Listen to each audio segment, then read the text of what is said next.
The autumn of 1842 arrived in London with its characteristic grey skies and persistent drizzle, but the ballroom of Ashford House blazed with enough candlelight to banish any thought of the weather outside. Lady Vivian Sinclair stood near the marble pillar at the edge of the dance floor, her golden hair arranged in elaborate curls that framed her face, her chestnut eyes surveying the crowd with barely concealed frustration.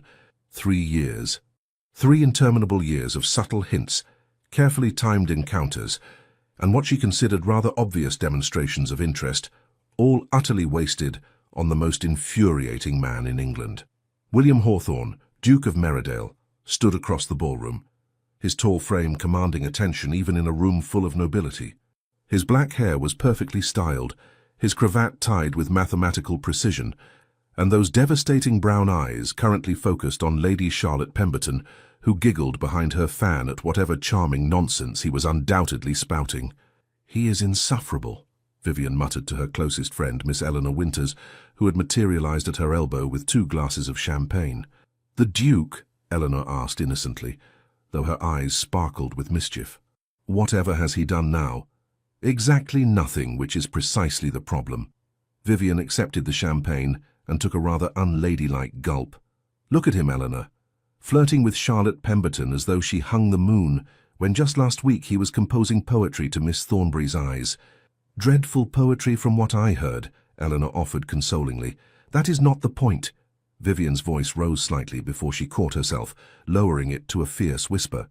"The point is that William Hawthorne flirts with every woman in London except—" She stopped abruptly. "Except you," Eleanor finished gently. Vivian pressed her lips together. It was not entirely true. The Duke did flirt with her, but in the same casual, meaningless way he flirted with everyone else. There was no weight to it, no genuine interest. She was simply another name on his extensive list of charming diversions. "I have made my interest abundantly clear," Vivian said, her frustration bleeding into her words. "Last month at the Hartley Musicale, I practically quoted his own words back to him about Byron's poetry. At Lady Ashford's garden party, I arranged to be near the rose arbor at precisely the time he takes his constitutional. I have smiled, I have laughed at his jests, I have—" "You have done everything short of proposing to him yourself," Eleanor interrupted, not unkindly. "My dear Vivian, perhaps it is time to accept that the Duke of Merridale is simply not the marrying kind. He is 32 years old. He must marry eventually, if only to produce an heir. Yes, but eventually could be 10 years from now, and you cannot spend the next decade mooning after a man who treats you no differently than he treats Lady Pemberton or Miss Thornbury or any of the other dozen women he's charmed this season alone." Vivian knew Eleanor was right, which only made it more aggravating. She watched as William threw back his head and laughed at something Lady Pemberton said, his whole face transforming with genuine amusement. Her heart gave that familiar, painful squeeze it always did when she looked at him. Goodness gracious, she was pathetic. "What I need," Vivian said slowly, an idea beginning to form, "is to make him realize what he is missing." Eleanor's eyes widened. "Oh no, I know that expression. What are you planning?" Before Vivian could answer, a smooth voice interrupted them. "Lady Vivian, Miss Winters, how delightful to see you both looking so lovely this evening." Lord Nathaniel Ashcombe, eldest son of the Marquis of Denshire, swept into an elegant bow. With his golden hair, striking blue eyes and fashionable attire, Nathaniel was considered one of the most handsome gentlemen in society. Though everyone agreed his vanity rather diminished his appeal. Still, he was charming enough, wealthy enough, and well-connected enough to be invited everywhere. "Lord Ashcombe," Vivian said, offering her hand. An idea struck her with such clarity that she nearly gasped. "How wonderful to see you." Eleanor shot her a warning look, but Vivian ignored it. "I was wondering," Nathaniel continued, his practiced smile never wavering, "if you might honor me with the next dance?" This was it, her opportunity. Vivian glanced across the ballroom to where William stood, still entertaining Lady Pemberton. He had not looked her way once all evening. Very well. If he would not notice her on her own, perhaps he would notice her on another man's arm. "I would be delighted," Vivian said, placing her hand on Nathaniel's offered arm. As they moved toward the dance floor, she caught Eleanor's expression, half concerned, half fascinated. Her friend knew her too well. The quadrille was lively, requiring them to separate and rejoin several times. During one such moment, as Vivian turned gracefully through the steps, her eyes found William across the room. For just a heartbeat, she thought she saw him watching her, his expression unreadable. But then Lady Pemberton said something that reclaimed his attention, and the moment passed. "You dance beautifully, Lady Vivian," Nathaniel said, as they came together again. "As lovely as your movements are the roses in spring." Vivian barely suppressed a laugh. "You are too kind, Lord Ashcombe." "Not kind enough, surely. I wonder, my mother is hosting a small dinner party this Friday evening at Ashcombe House. Would you do me the great honor of allowing me to escort you?" Vivian's mind raced. A dinner party, a public appearance as Nathaniel's companion. Precisely the sort of thing that would be noticed by everyone in society, including a certain duke. "I should be delighted," she heard herself say, "though of course I shall need to bring my chaperone, Mrs. Davies." "Naturally. Shall I call for you at 7 o'clock? "Perfect." As the dance concluded and Nathaniel escorted her back to Eleanor, Vivian felt a strange mixture of triumph and trepidation. She had set her plan in motion. Now she could only hope it would have the desired effect. "Have you lost your senses?" Eleanor hissed the moment Nathaniel departed. "Nathaniel Ashcombe? Everyone knows he is the vainest man in England." "Precisely," Vivian said, watching as William finally glanced in her direction. Their eyes met across the crowded ballroom, and she lifted her chin slightly, offering him a cool, polite smile, before deliberately turning away. "Sometimes, Eleanor, one must fight fire with fire." "I think you mean vanity with vanity." "That, too." What Vivian did not see, as she turned away, was the way William Hawthorne's expression shifted. The easy charm vanished, replaced by something harder, more focused. He excused himself from Lady Pemberton with such abruptness that the poor woman stood blinking in confusion, and his eyes tracked Vivian's golden head through the crowd with an intensity that would have startled her. He had noticed, oh yes, he had most definitely noticed. Friday evening arrived with unseasonable warmth, and Vivian spent far longer than necessary preparing for the dinner at Ashcombe House. Her lady's maid, Marie, arranged her hair in an elegant chignon, with several artful curls framing her face, and helped her into a gown of deep emerald silk that brought out the amber flecks in her chestnut eyes. "You look beautiful, my lady," Mrs. Davies said warmly, as Vivian descended the stairs of Everleigh House. The elderly widow had served as Vivian's chaperone since her come-out 5 years ago, and despite her proper demeanour, she possessed a knowing twinkle in her eye. "Lord Ashcombe is a very fortunate young man." "It is only a dinner, Mrs. Davies," Vivian said, though her heart was beating rather faster than usual. Her father, the Earl of Everleigh, looked up from his newspaper in the drawing-room. "Ashcombe, eh? Son of Denshire. Good family. Bit of a peacock from what I hear, but good family." "Papa!" Vivian protested, though she could not help laughing. "Just stating facts, my dear. Have a pleasant evening." The carriage ride to Ashcombe House was mercifully brief. Nathaniel greeted them at the entrance with his characteristic flourish, complimenting Vivian's appearance so effusively that Mrs. Davies raised an eyebrow. "You are too generous, Lord Ashcombe," Vivian said, taking his arm as they entered the house. The dinner party proved to be larger than Nathaniel had suggested. At least 30 guests filled the elegant dining room.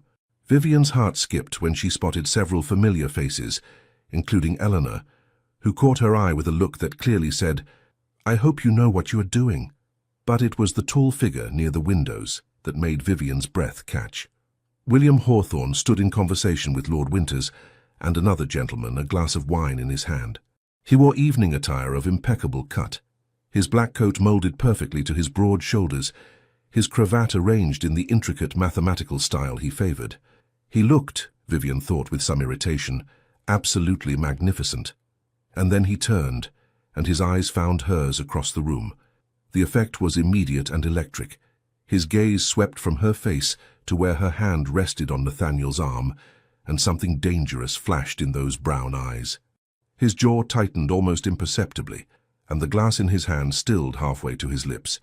Nathaniel, oblivious to the undercurrents, guided Vivian further into the room, introducing her to various guests with elaborate courtesy. But Vivian was acutely aware of William's presence, of the way his attention kept returning to her, even as he maintained his conversation with Lord Winters. "Lady Vivian," a smooth voice said, and she turned to find William standing before her, having materialized with the predatory grace of a wolf. "How unexpected to see you here." "Your Grace," she replied, pleased that her voice remained steady. "I might say the same of you. I was not aware you were acquainted with the Ashcombe family." "My connections are extensive," he said, his tone pleasant, but his eyes cool. They flicked to Nathaniel, who had stepped slightly closer to Vivian in an unmistakably possessive gesture. "Ashcombe, Your Grace," Nathaniel responded with a bow that was precisely as deep as protocol required, and not an inch more. "How good of you to grace our humble gathering." Vivian nearly laughed at the absurdity of calling Ashcombe House, a magnificent mansion in Mayfair, humble, but she maintained her composure. William's attention returned to her, and she felt pinned by the intensity of his gaze. "I was not aware that you and Lord Ashcombe were acquainted." The pause before acquainted was deliberate and loaded with meaning. "We danced at the Ashford ball," Vivian said lightly. "Lord Ashcombe was kind enough to invite me to this evening's dinner." How thoughtful of him. The temperature in the immediate vicinity seemed to drop several degrees. Nathaniel, to his credit, held his ground, though Vivian noticed his smile had become somewhat fixed. "Since when?" William continued, his voice deceptively casual. "Have you had a suitor, Lady Vivian?" The question hung in the air like a blade. Vivian's heart hammered in her chest, but she forced herself to meet his gaze steadily, even as triumph sang through her veins. It was working. By all the heavens, it was actually working. "Since I decided to accept the attentions of a gentleman who actually demonstrates interest," she replied, her tone sweet as honey, but her meaning unmistakable. Something flared in William's eyes, jealousy, pure and undisguised. His hand tightened around his wine-glass so forcefully that Vivian half expected the crystal to shatter. The moment stretched between them, charged with unspoken words and suppressed emotion. Then William's mouth curved into a smile that did not reach his eyes. "How delightful for you both," he said. The words clipped. "I hope you enjoy your evening, Lady Vivian Ashcombe." He turned and walked away with such barely controlled fury that several guests glanced after him in surprise. Vivian watched him go, her own emotions in turmoil. Triumph, certainly. She had achieved exactly the reaction she wanted, but also something else, something that felt uncomfortably like guilt and confusion. "Goodness," Nathaniel murmured beside her. "I have never seen Meridale quite so intense. You must have made quite an impression on him, Lady Vivian." If only Nathaniel knew the half of it. Throughout dinner, Vivian was acutely aware of William's presence several seats away.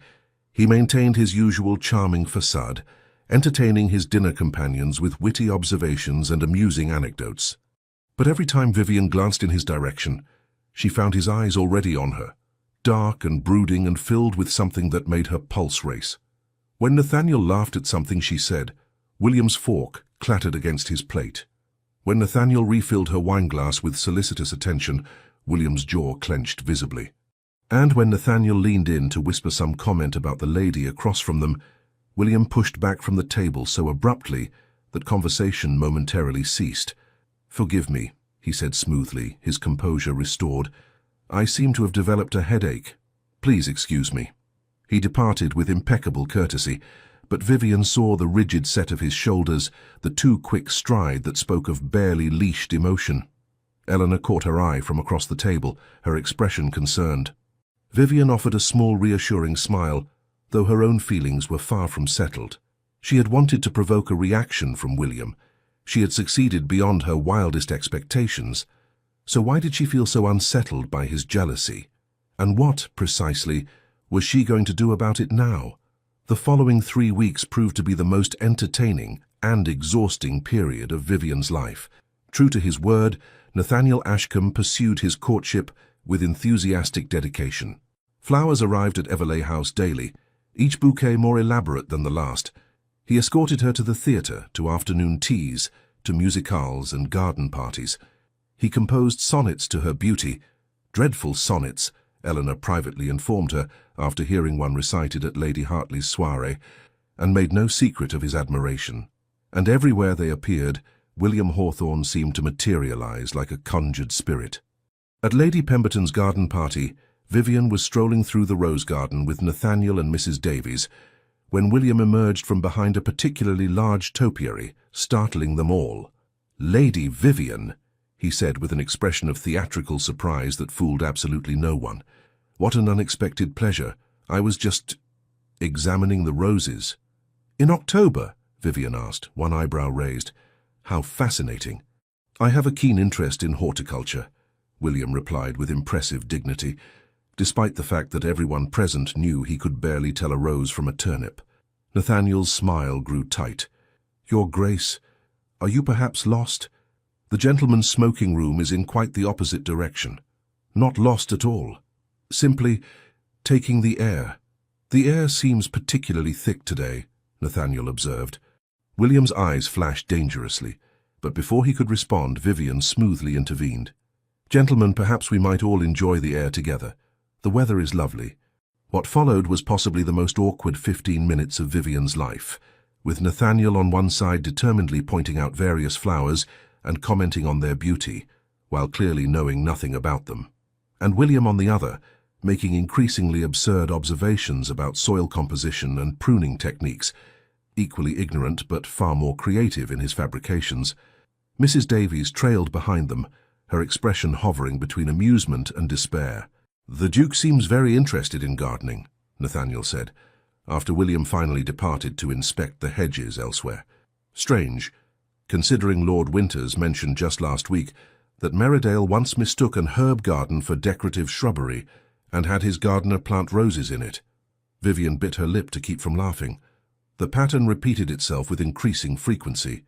At the theatre, William appeared in the box adjacent to theirs, having apparently purchased the tickets that very afternoon.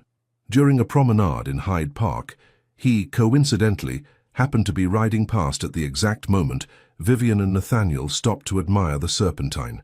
At Lady Thornbury's musicale, he arrived late and took the only available seat, directly behind Vivian, spending the entire performance leaning forward to offer whispered commentary that made concentration impossible.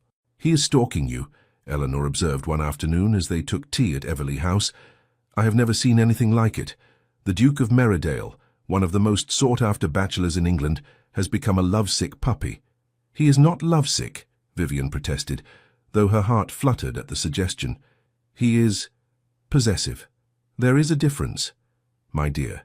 He glares at Lord Ashcombe as though the poor man has committed treason. "Last night at the Hartley ball I thought he might actually challenge him to a duel when Nathaniel led you into the waltz." Vivian remembered that waltz. She had felt William's gaze burning into her back throughout the entire dance, so intense that she had nearly missed a step. "What am I supposed to do?" she asked helplessly. "I wanted his attention, and now I have it, but he has not actually done anything. He simply appears everywhere, looking absolutely murderous whenever Nathaniel comes near me." "Perhaps," Eleanor suggested gently, "you should speak with him. Tell him how you feel." "Absolutely not." Vivian set down her teacup with more force than necessary. "Eleanor, I have spent 3 years making my interest clear. If William Hawthorne wants me, he can do the pursuing for once. I am not going to simply hand him victory after he has ignored me for so long." Eleanor sighed. "You are both impossibly stubborn. Yes, well, I learned from the best." In truth, Vivian found the situation more confusing with each passing day. She had wanted to make William jealous, to force him to realize he might lose her to another man.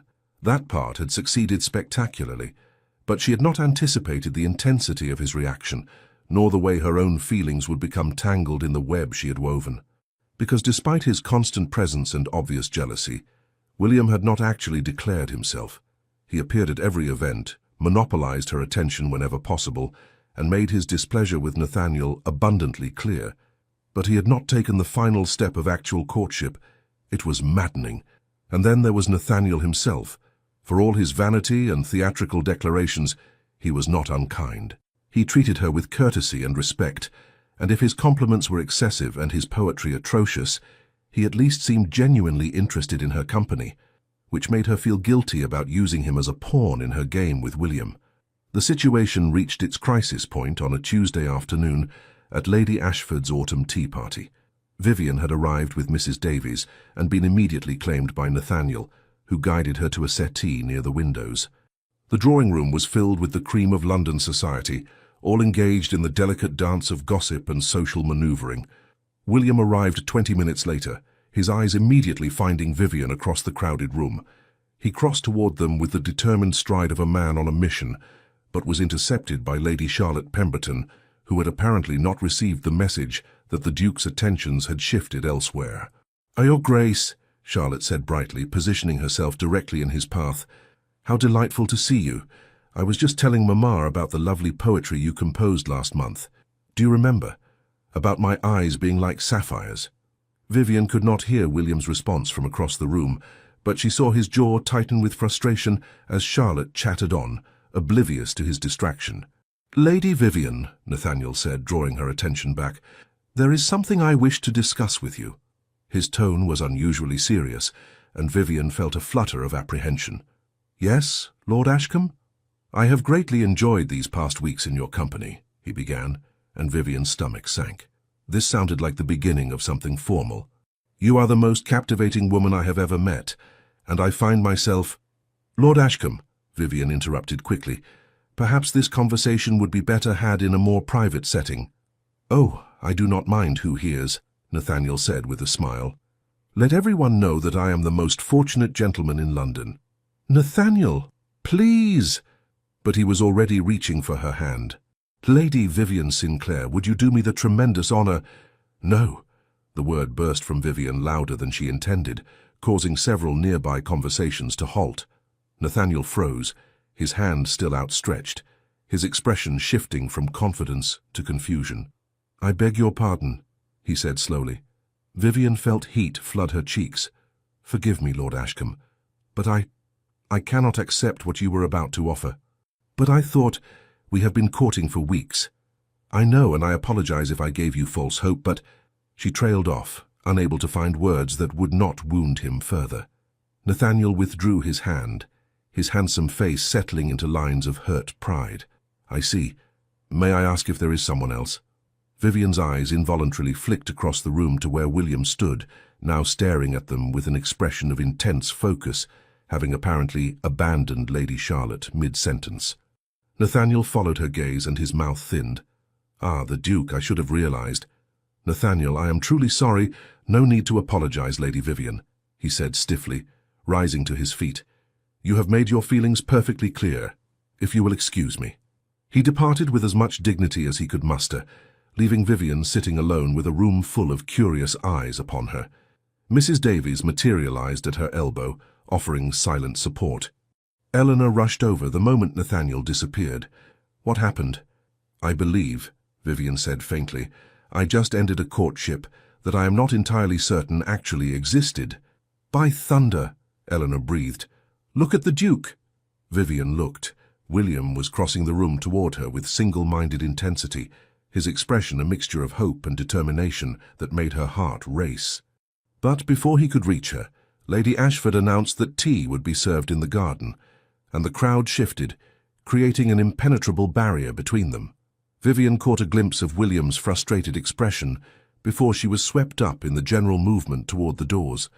By the time she reached the garden and extracted herself from a conversation with Lady Thornbury about embroidery patterns, William had vanished entirely. "He left," Eleanor reported, returning from a reconnaissance mission. "Lord Winters said he claimed a pressing engagement." Vivian felt an absurd urge to cry. "I do not understand him. He has been haunting my every step for weeks, glaring at Nathaniel as though plotting his demise, and now, when Nathaniel is finally out of the picture, he simply leaves." "Perhaps," Eleanor suggested carefully, "he does not know that Nathaniel is out of the picture. You did have your confrontation rather publicly, but that does not mean the Duke heard what was said." Vivian considered this. It was possible. William had been across the room, and the background chatter would have obscured their actual words. For all he knew, she might have accepted Nathaniel's proposal. "What do I do?" she asked helplessly.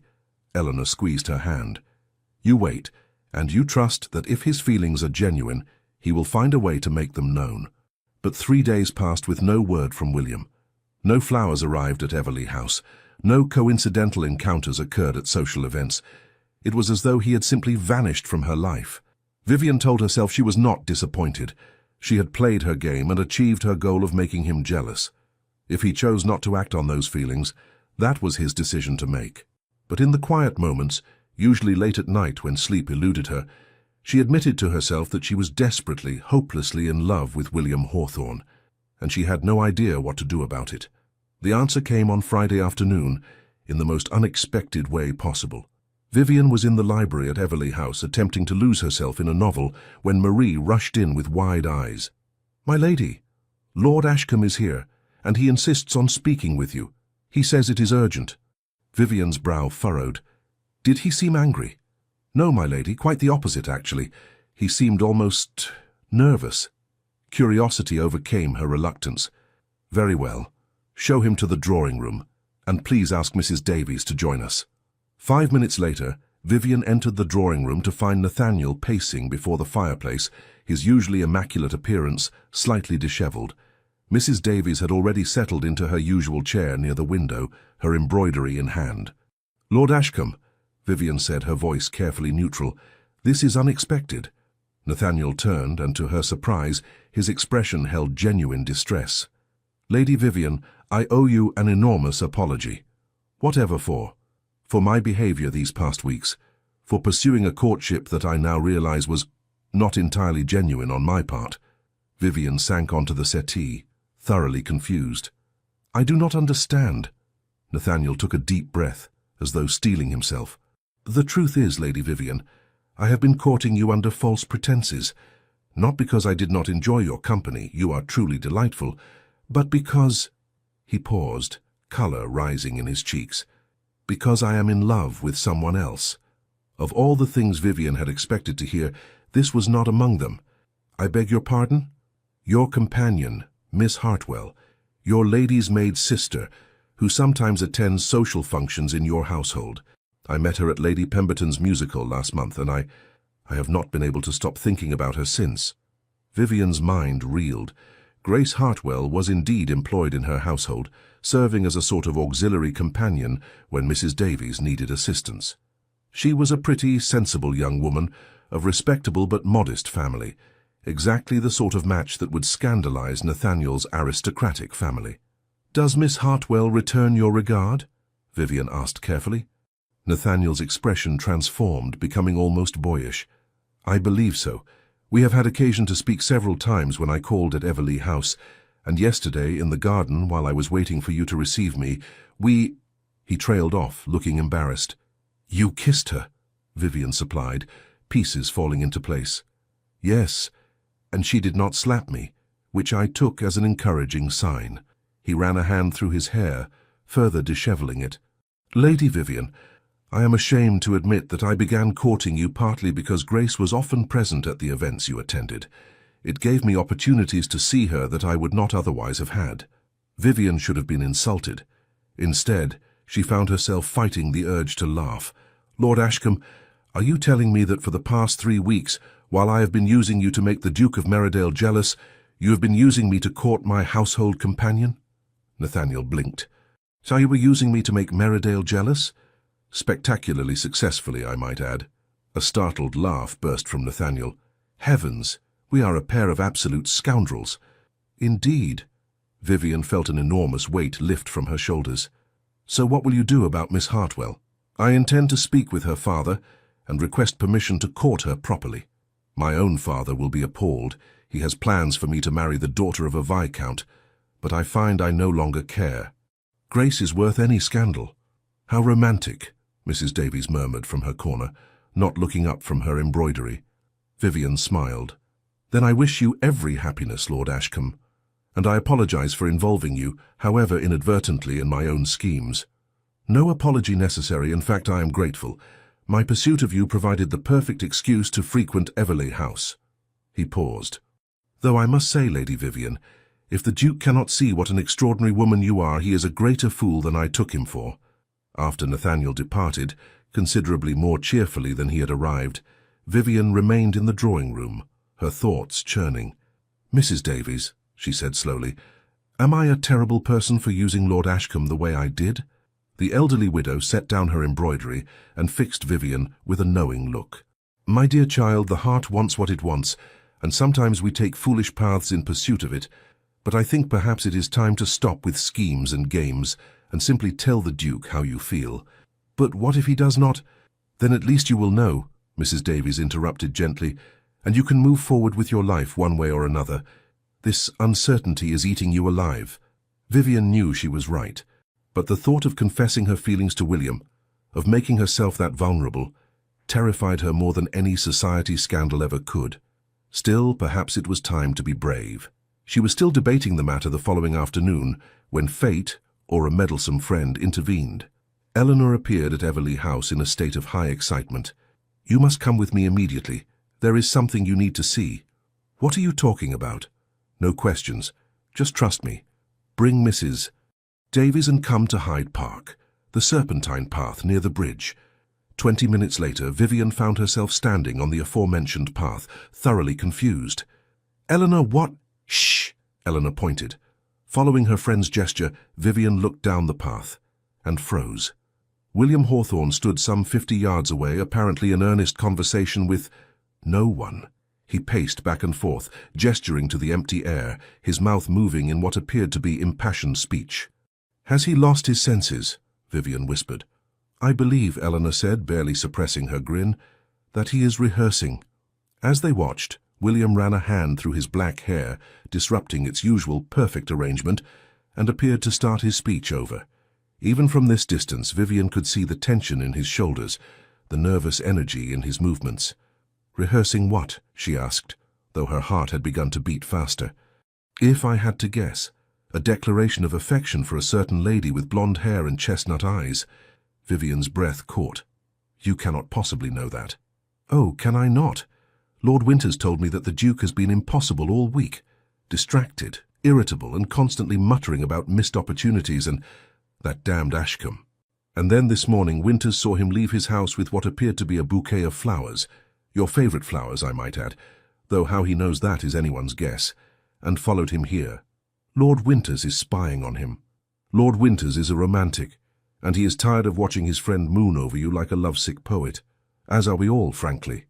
Before Vivian could respond, William turned in their direction. His eyes widened with shock as he spotted them, then narrowed with something that might have been embarrassment or frustration or both. He closed the distance between them with long strides, and Vivian noticed he indeed carried a bouquet of her favourite autumn chrysanthemums, cream and golden rust. "Lady Vivian," he said, his voice slightly strained. "Miss Winters, Mrs. Davies, what a surprise." "Your Grace," Vivian managed, her heart hammering. "We were just taking the air." "Were you?" It was not a question. His eyes met hers, and she saw a vulnerability there that she had never seen before. "How long have you been standing there?" "Not long," Eleanor lied cheerfully. "We were just leaving, actually. Come along, Mrs. Davies. I believe we saw Lady Ashford near the East Lawn." "We did no such—" "Oh!" Mrs. Davies caught on, offering Eleanor her arm. "Indeed we did. Lady Vivian, we shall be just over there. Within sight, of course." And just like that, Vivian and William were alone on the path. Well, as alone as one could be in Hyde Park on a sunny afternoon, with dozens of other people strolling about and 2 determined chaperones watching from a calculated distance. William cleared his throat. "I suppose subterfuge is pointless at this juncture." "I suppose so," Vivian agreed, fighting to keep her voice steady. He held out the bouquet, and she noticed his hand trembled slightly. "These are for you. I remembered that you mentioned at Lady Ashford's garden party last spring that autumn chrysanthemums were your favourite." Vivian took the flowers, amazed that he had remembered such a small detail. "They are beautiful. Thank you." "Lady Vivian, He stopped, took a breath and started again. "These past weeks have been among the most torturous of my life." "Torturous?" "Watching you with Ashcombe, knowing I had no right to object, no claim to make, realizing that my own foolish blindness might have cost me—" He trailed off, his jaw working. "Cost you what?" Vivian asked softly. William's brown eyes met hers with an intensity that stole her breath. "Everything that matters." The world seemed to narrow to just the 2 of them, despite the public setting. Vivian clutched the chrysanthemums, their autumn scent filling her senses.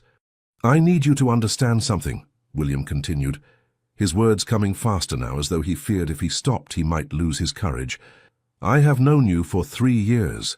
3 years of watching you at balls and parties and dinners. 3 years of conversations that were supposedly casual, but that I replayed in my mind for days afterward. 3 years of telling myself that you were just another lovely woman in a city full of lovely women. And, Vivian prompted when he paused, and I was lying to myself. The admission seemed to cost him something. Because you were never just another anything, Vivian. You are, the woman I thought about first thing every morning and last thing every night. The one whose opinion I valued above all others. The one who made me laugh genuinely, not just politely. The one I searched for in every ballroom I entered. Vivian's eyes were stinging with unexpected tears. Then why did you never say anything? Why did you flirt with every other woman in London but treat me as though I were merely another acquaintance? Because I was terrified, William said simply. My parents' marriage was a disaster. Loveless, bitter, filled with resentment. I swore I would never let myself become vulnerable that way. Never give anyone that kind of power over me. So I kept everyone at arm's length, including you. Especially you, because you were the one who could have truly hurt me. William, let me finish, please, before I lose my nerve entirely. He took a step closer, and she could see the emotion roar in his face. When I saw you with Ashcombe, when I thought I might have lost you to him, Vivian, it was like a blade to the heart. I realized that I had already given you that power, whether I acknowledged it or not. And that I was a complete fool for wasting 3 years when I could have been courting you properly. You thought I was going to marry him, Vivian said, understanding dawning. At Lady Ashford's tea party, you saw us talking and thought that you had accepted his proposal, yes, and I could not bear to watch it, so I left like a coward. He gave a self-deprecating laugh. Lord Winters called me 16 different kinds of idiot and told me to get my head out of my... Well, he used rather colourful language. The point is, I returned to Lady Ashford's house that evening, determined to speak with you, but you had already left, and then I spent the next 3 days trying to compose the perfect speech that would convince you to give me a chance, even though I deserved nothing from you after my behavior. Vivian felt as though her heart might burst. The speech you were practicing just now. Yes. Though I had not intended for you to witness that particular humiliation. His expression turned rueful. I am making rather a mess of this. No, Vivian said softly. You are doing perfectly. Something like hope flickered in his eyes. Am I? I am not engaged to Lord Ashcombe, she said, deciding that honesty was the only path forward. I never was. In fact, the entire courtship was. She hesitated, then plunged ahead. It was a scheme, to make you jealous. William stared at her. What? I wanted you to notice me. After 3 years of dropping hints and trying to catch your attention and watching you flirt with every other woman in London, I decided to take matters into my own hands. So when Nathaniel showed interest, I encouraged it, to see if you would react. A startled laugh burst from William. You manipulative little... He stopped himself, but his eyes were dancing now. You were playing a game. Yes. And it worked spectacularly. Yes. I was absolutely beside myself with jealousy. Lord Winters said I was embarrassingly transparent and pathetic. You were rather obvious, Vivian admitted, unable to suppress her smile. William shook his head, his own smile breaking through. We are both absolute fools, are we not? Perhaps, but at least we are fools together. He reached for her hand, the one not holding the flowers, and Vivian let him take it. Propriety be damned. His thumb traced circles on her palm, sending shivers up her arm. Lady Vivian Sinclair, he said, his voice low and serious despite the lingering amusement in his eyes. I am asking you, here and now, with all the sincerity in my heart, may I court you properly? No games, no schemes, just honest and genuine attention from a man who has been hopelessly in love with you for longer than he cares to admit. Vivian's breath caught. You love me. Desperately. Completely. Rather inconveniently, given how much time I have wasted. The tears that had been threatening finally spilled over. Yes, she said, laughing and crying at once. Yes, you may court me, William Hawthorne. Though I should warn you, I am hopelessly in love with you as well, and I have been for at least 3 years. 3 years? He looked stunned. And you never said anything? Neither did you. Touché. He raised her hand to his lips, pressing a kiss to her knuckles that made her knees weak. "Then let us make a pact. No more games, no more pretending, no more wasted time. Just us being honest with each other from this moment forward." "Agreed," Vivian said. From their position near the east lawn, Eleanor and Mrs. Davies were undoubtedly watching this entire exchange with great satisfaction, but Vivian found she did not care. All that mattered was the man standing before her, holding her hand as though it were something precious, looking at her as though she hung the moon and stars. "There is one thing I am curious about," William said after a moment.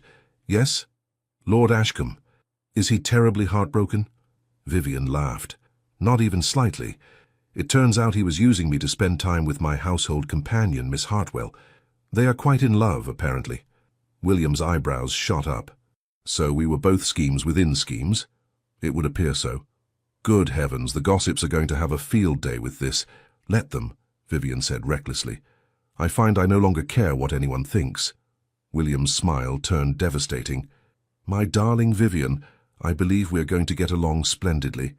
And there, in the middle of Hyde Park on a perfect autumn afternoon, with Mrs. Davies and Eleanor as willing witnesses and half of London society potentially watching, William Hawthorne, Duke of Merridale, began his proper courtship of Lady Vivian Sinclair. It was, Vivian thought, about damn time, though of course she kept that particular sentiment to herself. If Vivian had thought William's pursuit during her courtship with Nathaniel was intense, it was nothing compared to his attentions once he had been given explicit permission to court her. The man was relentless. Flowers arrived at Everley House every morning, always her favourites, always accompanied by notes written in his elegant hand that ranged from witty to devastatingly romantic. He called at precisely the appropriate times, bringing small gifts, a first edition of Byron's poetry when he learned she admired it, a silk shawl in a shade that matched her eyes, a painted fan depicting the Yorkshire countryside where she had spent summers as a child. He escorted her to every social event on the calendar, dancing with her as often as propriety allowed, and spending the rest of his time standing near her, making her laugh with his dry observations about their fellow guests. "You are spoiling me terribly," Vivian told him one afternoon as they strolled through the gardens at Everley House, Mrs. Davies maintaining her usual discreet distance. "I am merely making up for lost time," William replied, his arm warm and solid beneath her hand. 3 years' worth of courtship compressed into a few weeks. "I rather think I am showing admirable restraint." "Restraint," Vivian laughed. "You sent 3 bouquets yesterday alone. The first was for the morning, the second for the afternoon, and the third for the evening. Different times require different flowers. It is simple logic. It is simple madness. Perhaps." His brown eyes were warm as he looked at her. "But it is madness I am rather enjoying." Vivian felt heat rise in her cheeks. Even after 2 weeks of official courtship, William's open admiration still made her heart race. Gone was the careful distance he had always maintained before. Now he looked at her as though she were the only woman in the world, and it was intoxicating. "My father wishes to speak with you," she said, trying to sound casual. William stopped walking, his expression growing serious. "Does he?" "Yes. He has asked you to call tomorrow afternoon at 3 o'clock for tea." There was a brief pause, and then a slow smile spread across William's face. "Vivian Sinclair, is your father about to interrogate my intentions toward his daughter?" "Almost certainly." "Excellent." William resumed walking, looking far too pleased with himself. "I have been preparing for this conversation for weeks." "Have you?" Vivian asked, amused. "And what exactly have you prepared?" "A detailed account of my financial situation, my estates, my family history, and a very convincing argument for why he should entrust his beloved only daughter to my care." He paused. "I may have practiced it with Lord Winters, who laughed at me, but I am fairly confident in my material." Vivian could not help but smile at the image of the intimidating Duke of Merridale nervously rehearsing a speech for her father. "I am sure you will be magnificent." "I hope so. I'm rather invested in the outcome." The next afternoon, Vivian found herself far too nervous to do anything productive. She attempted embroidery and stabbed her finger 3 times. She tried reading and realized she had read the same page 4 times without absorbing a single word. Finally, she gave up and paced the drawing room, waiting. William arrived at precisely 3 o'clock, looking impeccable in his afternoon attire. He bowed over Vivian's hand with his usual grace, but she noticed the tension in his shoulders. "Lady Vivian, you look lovely as always." "Thank you, you look terrified." "I am not terrified," he said with dignity. "I am merely focused. Your cravat is slightly crooked." William's hand flew to his neck. "Is it?" "No," Vivian said, smiling. "But you believed me, which proves you are terrified." He gave her a look of mock severity. "You are enjoying this far too much." "I am enjoying it exactly the right amount." Before William could respond, the door opened and her father entered. The Earl of Everley was a distinguished man in his early 50s, with silver-threaded hair and shrewd grey eyes that missed very little. "Your Grace," he said, offering his hand. "Thank you for coming. Lord Everley, the pleasure is mine." Vivian watched as the two men shook hands, sizing each other up in that way men did. Then her father turned to her. "Vivian, my dear, why don't you go help your mother with the menu for next week's dinner party? Papa, I am perfectly capable of—" "Now, please." It was said gently but firmly, and Vivian recognized dismissal when she heard it. She shot William an encouraging look and departed, though she stationed herself just outside the door where she could hear at least some of the conversation. Mrs. Davies found her there 5 minutes later and raised an eyebrow. "Eavesdropping, my dear." "Merely monitoring the situation." "Of course." Mrs. Davies settled beside her. "What have you heard?" "They have been discussing crop yields on the Merridale estates for the past 3 minutes. It is excruciatingly boring." "Patience, child." Sure enough, a moment later, her father's voice took on a different tone. "Now then, Your Grace, let us speak plainly. You wish to marry my daughter?" "I do, my lord." "Why?" There was a pause. When William spoke again, his voice was quiet but clear. "Because she is the most extraordinary person I have ever met. She is intelligent, witty, kind, and brave. She challenges me, makes me laugh, makes me want to be a better man. I have wasted 3 years being a fool, and I do not intend to waste another moment. I love your daughter, Lord Everley, and if you will grant me permission, I would like to spend the rest of my life proving to her that she made the right choice in accepting my courtship." Vivian pressed her hand to her mouth, her eyes stinging with tears. Her father was silent for a long moment, then, "Those are pretty words, Your Grace, but I have known you since you were a boy, and I know your reputation. You have broken more hearts in London than most men manage in a lifetime." "I have," William acknowledged, and Vivian could hear the regret in his voice. "I was careless with others' feelings, and I am ashamed of that. But I swear to you, on everything I hold sacred, that I will never be careless with Vivian's heart. She is—" His voice grew thick with emotion. "She is everything to me, sir." Another pause. Then her father spoke, and there was warmth in his tone now. "I believe you, Hawthorne, and since my daughter quite clearly adores you, heaven knows why, you have my blessing to propose. But mark me, if you hurt her, duke or not, I will make your life exceedingly unpleasant." "I would expect nothing less, my lord." Vivian could not help herself. She pushed open the door and walked back into the room, startling both men. "Vivian," her father said, "were you listening at the door?" "Absolutely not," she lied without shame. "I just wanted to check that you gentlemen had everything you needed." William's eyes met hers, and the warmth in them made her breath catch. He knew exactly what she had been doing, and he did not seem to mind in the least. "We are quite well," her father said dryly. "In fact, the Duke was just leaving. I believe he has some matters to attend to." William stood, bowing to her father before turning to Vivian. "Lady Vivian, perhaps you would do me the honor of a carriage ride tomorrow afternoon. There is something I would like to discuss with you." "I would be delighted," Vivian said, her heart hammering. After William departed, her father looked at her with fond exasperation. "You were absolutely listening at the door." "Yes, Papa. What am I going to do with you?" "Wish me happy," Vivian suggested hopefully. Her father's expression softened. "Always, my dear, always." The next afternoon was bright and clear, with that particular quality of autumn light that made everything seem sharper, more vivid. Vivian dressed with particular care in a walking dress of deep burgundy, her hair arranged in loose curls that Marie insisted made her look like a heroine from a novel.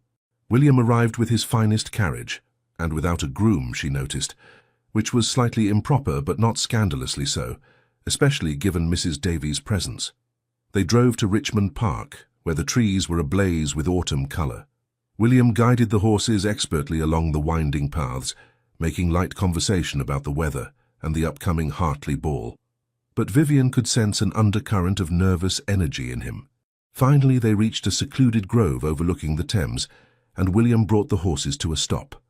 "Mrs. Davies," he said, turning to address her chaperone, "would you mind terribly if Lady Vivian and I took a brief walk? I promise to keep her in your sight at all times." Mrs. Davies smiled. "I suppose that would be acceptable, Your Grace. I shall remain here with the carriage." William helped Vivian down, and they walked together toward a bench situated beneath an ancient oak tree. The view was spectacular, the river winding silver below them, the city hazy in the distance, the park spread out in a carpet of red and gold. "This is beautiful," Vivian said softly. "I thought you would like it." William took both her hands in his, and she noticed they were trembling slightly. "Vivian, there is something I need to say to you." "Yes?" He took a deep breath. "When I first realized I loved you, I was terrified. I told myself it was just attraction, just interest, just anything but love. Because love meant vulnerability, and vulnerability meant potential pain, and I had spent my entire adult life avoiding both." "William, please, let me finish. I need you to understand." His brown eyes were intense, earnest. "I watched my parents destroy each other with their indifference and resentment. I swore I would never let anyone have that kind of power over me. But what I did not understand, what I was too foolish to realize, is that love is not about power.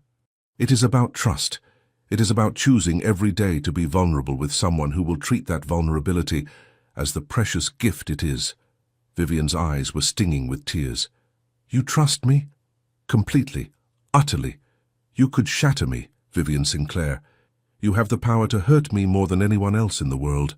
He smiled, and it was the most open, genuine expression she had ever seen on his face. "And somehow, that does not terrify me anymore. Because I know that you would never misuse that power." "I would not," she whispered. "I promise you, William, I would never." "I know. Just as I promise you that I will spend every day of my life earning your trust, deserving your love, and thanking whatever providence brought you into my world." He released one of her hands to reach into his coat pocket, withdrawing a small velvet box. Vivian's breath caught. "Lady Vivian Sinclair," William said, his voice steady despite the emotion in his eyes, "I am asking you, before God and with all the love in my heart, will you marry me? Will you take this impossible, formally commitment-phobic duke and transform him into the husband you deserve? Will you let me spend the rest of my life making you laugh, holding you when you cry, arguing with you about poetry, and loving you with every fibre of my being?" He opened the box, revealing a ring that took Vivian's breath away. The centre stone was a deep amber, the exact shade of the chrysanthemums he had brought her in the park, surrounded by small diamonds that caught the afternoon light. "I had it specially made," William said, watching her face. "The stone is citrine, which I am told represents joy and creativity. The jeweler thought I was mad for not choosing a diamond, but I wanted something that reminded me of you, of that day in the park when you agreed to let me court you, of autumn, which is when I finally found my courage." Vivian realized she was crying in earnest now, tears streaming down her face. "It is perfect," she managed. "You are perfect, and yes, William Hawthorne, yes, I will marry you." The relief and joy that flooded William's expression was worth every tear she had shed, every sleepless night she had spent wondering if he would ever see her, every moment of doubt and uncertainty. He slipped the ring onto her finger. It fit perfectly, of course, and then he did something that surprised her. He pulled her close, right there in the open, where Mrs. Davies and anyone else who happened by might see, and kissed her. It was not a chaste, proper kiss. It was deep and passionate and full of 3 years' worth of suppressed longing. Vivian's hands came up to grip his coat, and she kissed him back with equal fervor, pouring all her love and relief and joy into that single moment. When they finally broke apart, both breathing hard, William rested his forehead against hers. "I love you," he whispered. "I love you so much. It terrifies me." "Good," Vivian said, laughing through her tears, "because I love you just as much, and misery loves company." He laughed at that, a genuine, joyful sound that made her heart soar. Then he kissed her again, more gently this time, and Vivian thought she might actually expire from happiness. From the carriage, Mrs. Davies smiled and discreetly looked away, giving them their moment. The engagement was announced the following week, and if anyone was surprised by the match, they kept it to themselves. The general consensus seemed to be that the Duke of Meridale had finally come to his senses, and that Lady Vivian was a very fortunate woman. Vivian, for her part, thought William was the fortunate one, though she graciously accepted all congratulations. The wedding was set for December, which gave them just over 2 months to prepare. Vivian's mother threw herself into the planning with enthusiastic determination, and Everleigh House became a constant flurry of activity involving dressmakers, florists, caterers, and seemingly endless lists. Through it all, William remained a constant presence. He called every day, sometimes twice a day, finding excuses to see her even when there was no particular need. He attended tedious meetings with the wedding planner, offered opinions on flower arrangements, with no actual knowledge of flowers but great confidence nonetheless, and generally made himself indispensable. "You do not need to be here for the discussion of napkin colors," Vivian told him one afternoon as they sat in her mother's drawing room, surrounded by fabric samples. "On the contrary, I have very strong feelings about napkin colors," William said seriously. "That ivory is clearly superior to this cream. The undertones are completely different." Vivian's mother looked delighted. "Finally, someone who understands. Lord Everleigh insists they are identical." "Men of taste know the difference, Lady Everleigh." After her mother departed to consult with the housekeeper, Vivian turned to William with raised eyebrows. "You cannot tell the difference between those napkins." "Not even slightly," he admitted cheerfully. "But your mother was so pleased when I agreed with her, and I'm attempting to establish myself as the ideal son-in-law." "You are ridiculous."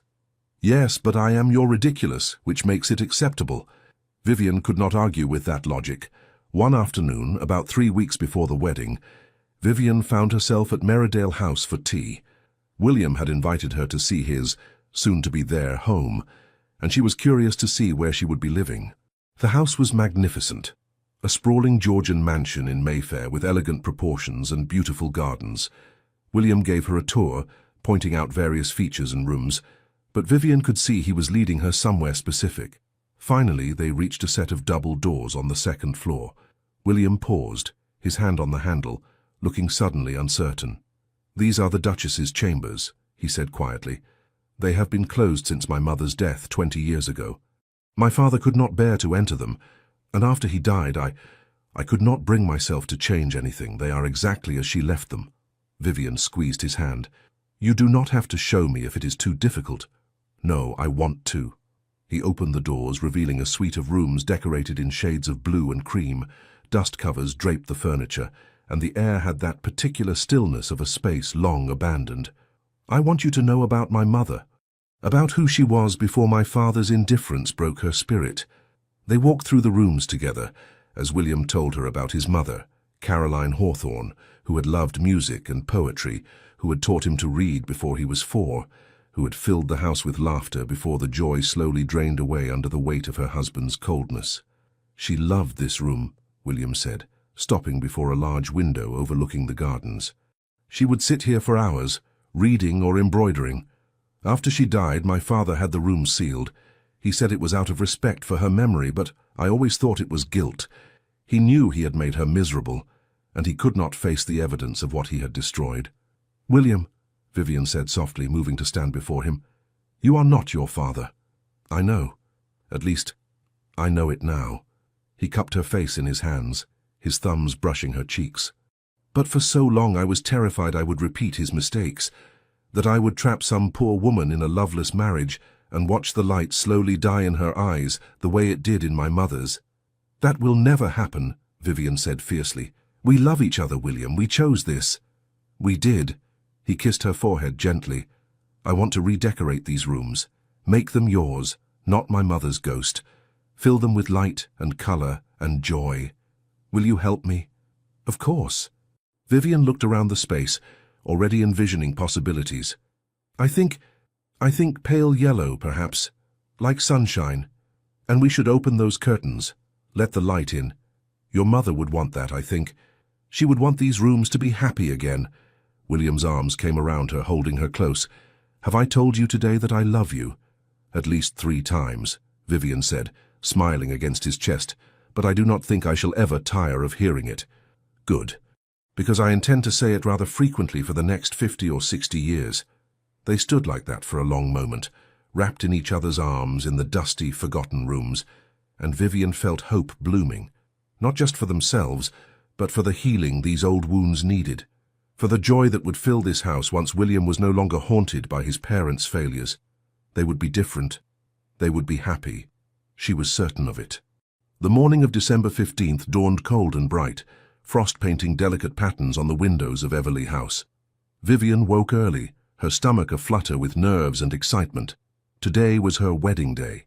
Marie burst into the room at 8 o'clock, followed by Eleanor and Vivian's mother, all of them talking at once about schedules and preparations and the 1,000 tiny details that apparently required attention before noon. "The flowers have arrived and they are perfect," her mother announced, looking slightly flushed but happy. "The chrysanthemums are exactly the shade you wanted, and the ribbons match your dress beautifully." "The guests are already gathering at the church," Eleanor added, perching on the edge of the bed. "Goodness, Vivian, half of London must be attending. I saw at least 4 duchesses arrive already, and Lady Ashford's carriage got stuck in the queue." Vivian laughed, some of her nervousness easing. "William will be beside himself. He hates crowds." "William will be besotted the moment he sees you," her mother corrected. "Now come, we must begin.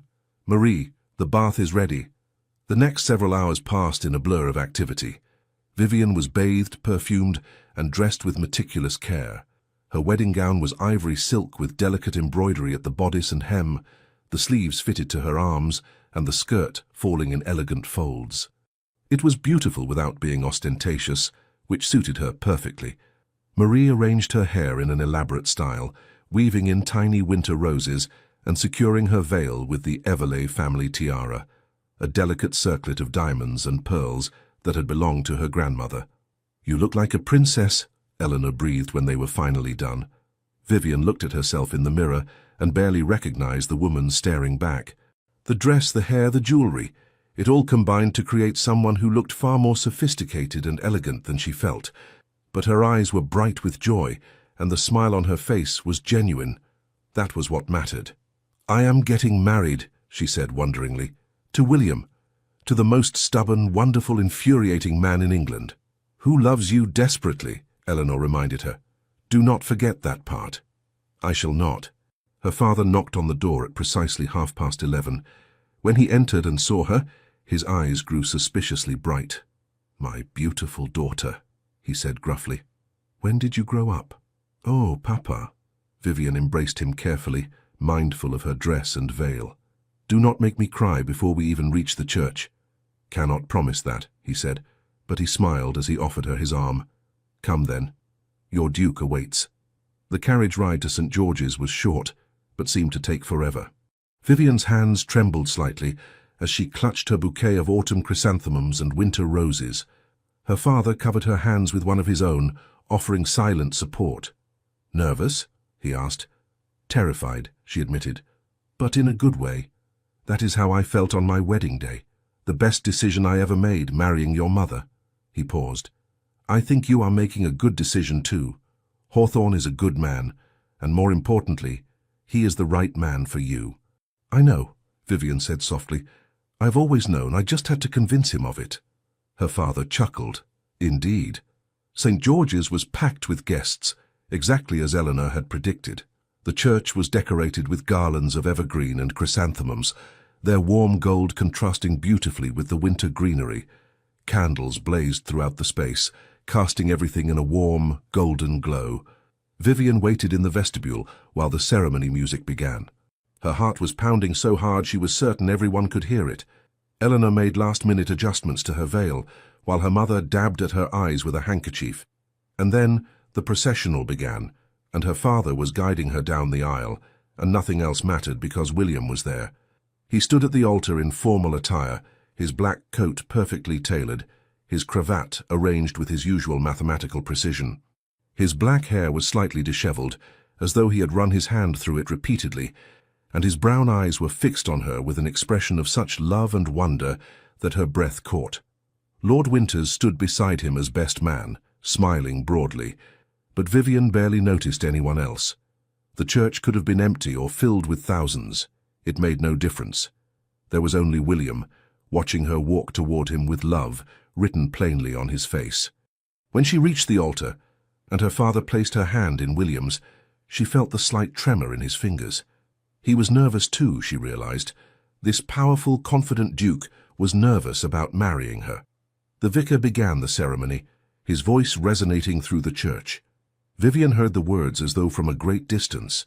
All her focus was on William's hands holding hers, on his eyes locked with hers, on the moment when they would be bound together forever. "Do you, William Marcus Hawthorne, Duke of Merridale, take this woman to be your lawfully wedded wife?" the vicar intoned. "To have and to hold, from this day forward, for better, for worse, for richer, for poorer, in sickness and in health, to love and to cherish till death do you part?" "I do," William said, his voice clear and strong. "With all my heart, I do."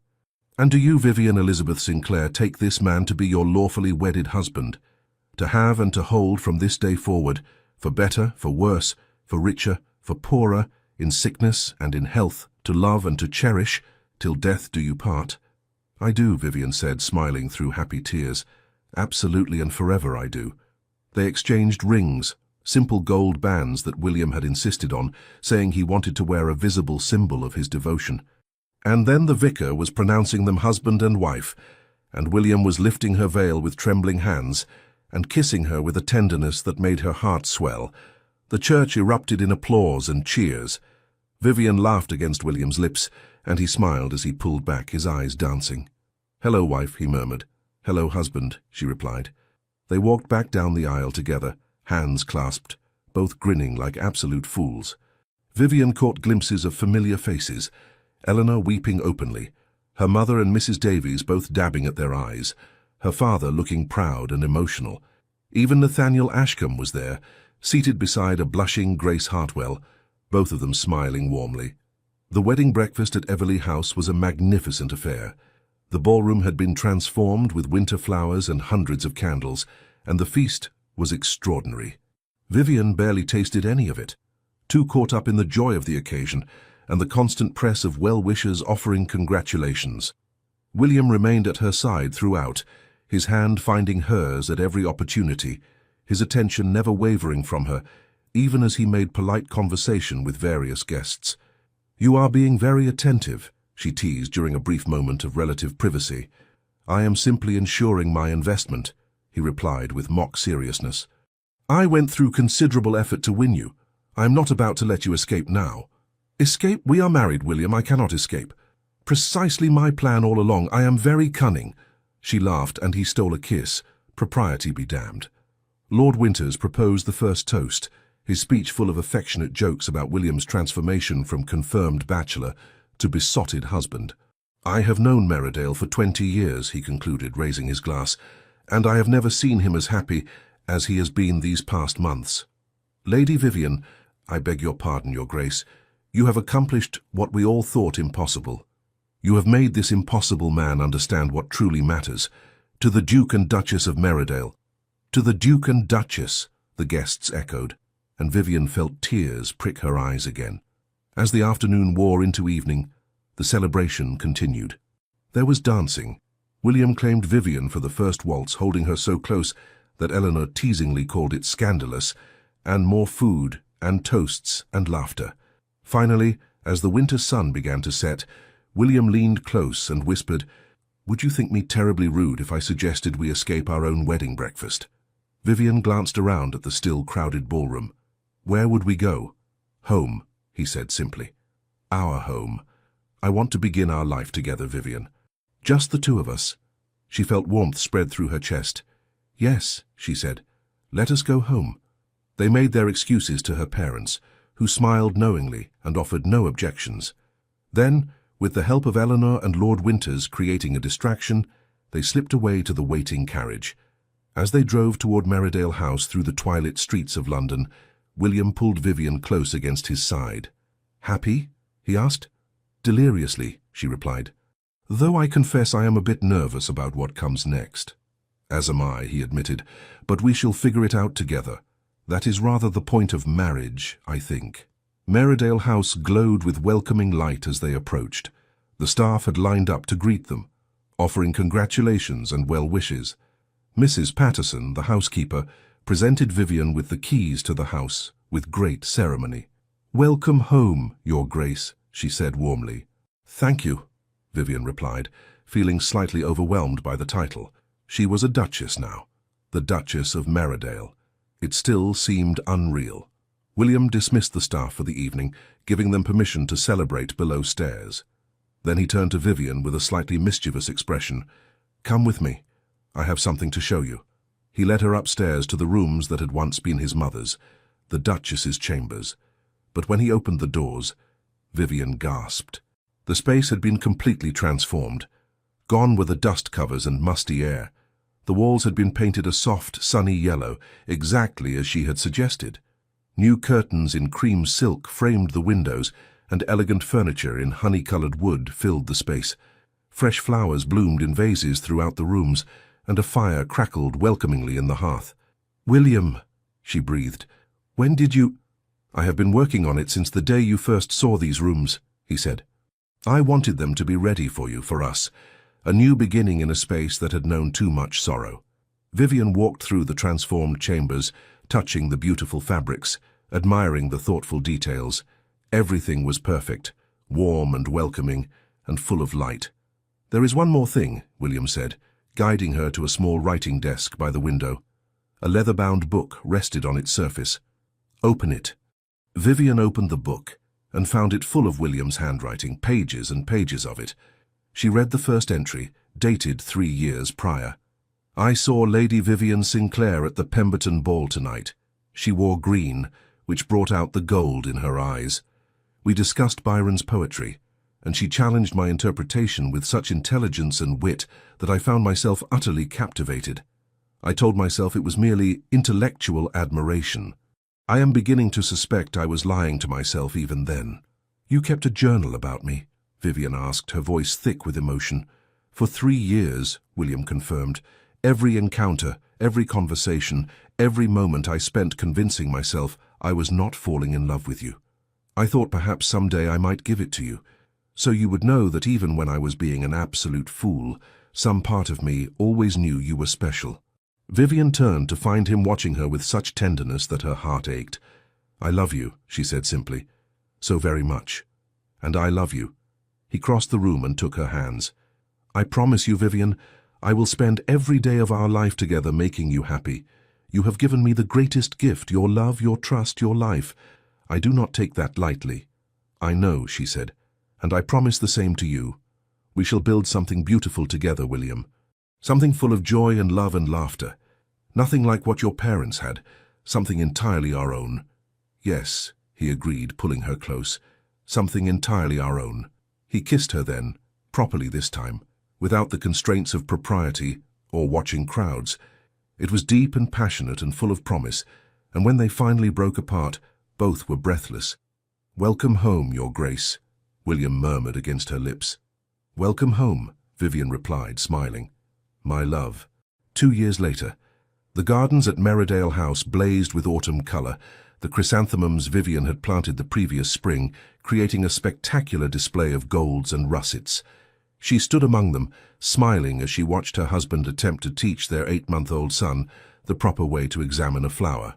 You see, Thomas, William was saying with great seriousness to the baby in his arms, one must appreciate the subtle gradations of colour. This petal, for instance, has at least 3 distinct shades. Thomas responded by grabbing the flower and attempting to stuff it in his mouth.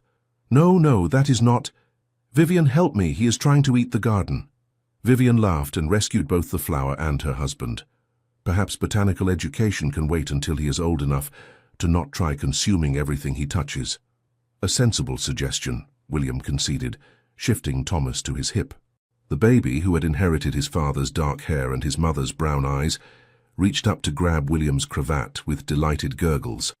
You are extraordinarily patient with him, Vivian observed, moving close to press a kiss to William's cheek. It is very attractive. Is it? William's eyes warmed. I shall endeavor to be patient more often then. You are patient with me constantly. That is different. You do not try to eat flowers, only because they taste terrible. I experimented as a child. William laughed, the sound full and genuine. Vivian never tired of hearing it. The serious, guarded man she had fallen in love with had transformed into someone lighter, happier, more openly affectionate. Fatherhood suited him remarkably well. Eleanor and Lord Winters are coming to dinner tonight, Vivian reminded him, with their daughter. Excellent. Little Catherine and Thomas can have their first proper play date. Though at 8 months and 6 months I suspect playing will consist largely of them staring at each other and drooling. Probably, Vivian agreed, smiling. Eleanor had married Lord Winters 6 months after Vivian's own wedding, in what everyone agreed was the most romantic courtship of the season. Their daughter Catherine had been born in June, and the two couples had become inseparable, their children growing up together. I also received a letter from Nathaniel this morning, Vivian added. He and Grace are expecting. How wonderful. When? Next spring. They sound absolutely thrilled. William shook his head wonderingly. Who would have thought that your scheme to make me jealous would result in 2 happy marriages and soon to be 3 children? I am an excellent schemer, Vivian said smugly. You are a menace, William corrected, but he was smiling. He shifted Thomas to one arm so he could pull Vivian close with the other. My magnificent, clever, beautiful menace. Sweet talker. Only for you. Thomas chose that moment to grab a fistful of Vivian's hair, yanking with surprising strength for such a small person. She yelped, and William quickly disentangled the baby's fingers while trying not to laugh. Parenthood is very glamorous, Vivian said dryly, smoothing her disheveled hair. Indeed, just as I always imagined. They stood together in the garden, their son between them, surrounded by the flowers Vivian had planted to mark their new beginning. The afternoon sun was warm despite the autumn chill, and from somewhere nearby came the sound of birdsong. Are you happy? William asked softly, the question he posed often as though still slightly amazed by their life together. Vivian looked at him, at this man who had been so afraid of love, who had wasted 3 years keeping her at arm's length before finally surrendering to what he felt, at their son, already showing signs of his father's stubbornness and his mother's curiosity, at the home they had built together full of warmth and laughter and joy. Happier than I ever dreamed possible, she said honestly. You? More than I deserve, William replied. But I am learning to accept good fortune when it finds me. Good, because I have no intention of letting you forget how fortunate you are. I would expect nothing less. Thomas began to fuss, making the particular sound that meant he was tired and hungry and generally done with outdoor activities. William and Vivian exchanged a knowing look and began heading back toward the house, their steps naturally matching. Do you remember, William said as they walked, that day in Hyde Park when I was rehearsing what to say to you? You mean when Eleanor and I caught you talking to yourself like a madman? I prefer to call it practicing important oratory, but yes, I was so nervous I could barely form coherent thoughts. You were very sweet and very transparent. I was terrified you would reject me. Vivian stopped walking and turned to face him. William Hawthorne, I loved you for 3 years before you ever worked up the courage to court me properly. There was never any chance I would reject you. I know that now, he said, but at the time I had convinced myself I had wasted all my opportunities, that I had left it too late. I thought you might accept Nathaniel's proposal just to spite me. I considered it, Vivian admitted, for about half a second. Then I remembered I was hopelessly in love with you, and spite seemed like a poor foundation for marriage. Wise woman. Indeed. They reached the house, and William passed Thomas to his nurse for feeding and a nap. Then he turned to Vivian, with the mischievous expression she had come to know very well. We have approximately 2 hours before our son wakes and before our guests arrive, he said. Whatever shall we do with such abundant free time? I can think of several possibilities, Vivian replied, matching his tone, though most of them involve significantly less clothing than we are currently wearing. Scandalous. William took her hand, leading her toward the stairs. I am shocked and appalled at your suggestion. No, you are not. No, I am not, he agreed, grinning. I am, in fact, entirely in favor of this plan. They climbed the stairs together, laughing like newlyweds despite 2 years of marriage, and later, wrapped in each other's arms in the sunny yellow rooms that had once known only sorrow, Vivian reflected on the strange path that had brought them here. A scheme born of frustration, a courtship built on jealousy, a love that had always existed but took years to acknowledge, and through it all the simple truth that some people were meant to find each other, no matter how long it took or how many obstacles stood in their way. "I love you," William murmured against her hair. "Today, tomorrow, and for all the tomorrows we have left." "I love you too," Vivian replied, snuggling closer. "My impossible Duke." "Your impossible Duke," he agreed. "Now and always." Outside, the autumn wind rustled through the gardens, carrying the scent of chrysanthemums. Those flowers that had become their symbol, marking the day everything changed. The day jealousy gave way to honesty, and games gave way to genuine devotion.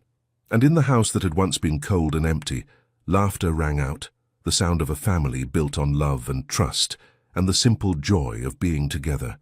It was, Vivian thought as sleep began to claim her, the perfect ending to their story, or rather, the perfect beginning to the rest of their lives.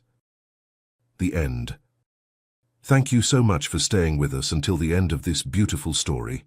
We truly hope it warmed your heart and reminded you that love, no matter how delayed or complicated, always finds a way. If you enjoyed this video, please like, comment, share, and subscribe to our channel. Your heartfelt support keeps us motivated to tell more stories full of romance, healing, and emotional redemption. And don't forget, at the end of this video, another story from our channel will appear.